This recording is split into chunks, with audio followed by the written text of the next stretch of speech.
नाज़रीन, गुज़िश्ता कल यानी 28 अप्रैल 2025 बरोज़ पीर को जलगांव ज़िले के सावदा शहर में एक ज़बरदस्त प्रोग्राम मुनक्किद किया गया जो वक्फ के काले कानून के एहतजाज के तौर पर था। जी हाँ, आप जानते हैं कि नरेंद्र मोदी और बीजेपी सरकार, केंद्र सरकार ने एक काला कानून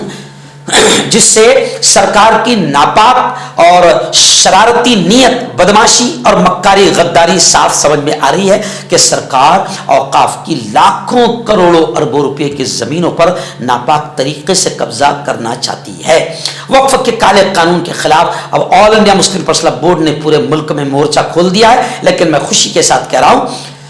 कि हमारे अपने जिले जलगांव में सबसे ज्यादा एक्टिव अंदाज में, मुतहर्रिक और फ़ाल अंदाज में काम हो रहा है। हमारे यहाँ all India Muslim personal board coordination committee जिला जलगांव की बनाई गई है, जिसका सदर अध्यक्ष मैं खुद हूँ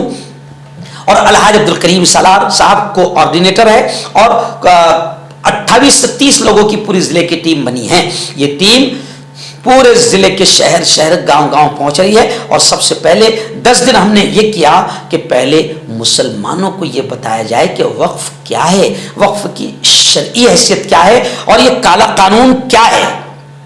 इस तरीके से पूरा काम किया जा रहा है। तो गुज़िश्ता कल सावदा शहर में ज़ोहरा मैरिज हॉल में एक शानदार प्रोग्राम अयाज अली साहब की अध्यक्षता में मुनक्किद किया गया था, जिसमें अलहाज अब्दुल करीम सालार साहब, सुहेल अमीर जमात इस्लामी, एजाज मलिक साहब, राष्ट्रवादी डॉक्टर रागिब जो है जमीयत उलमा महमूद मदनी, मैं खुद कारवां का सदर हूँ और ऐसे ही पूरी टीम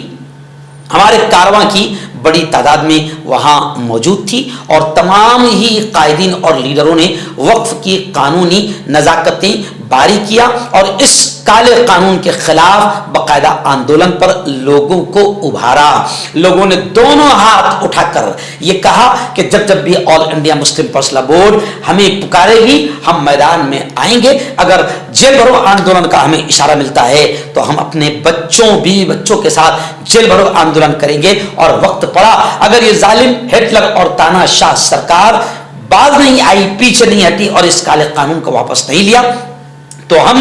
किसान भाइयों की तरह अपनी शहादतों का नजराना, अपनी जानें भी हम कुर्बान करेंगे, मगर इस जालिम हिटलर और तानाशाह सरकार को इस काले कानून को पीछे लेने पर मजबूर करेंगे इंशाअल्लाह।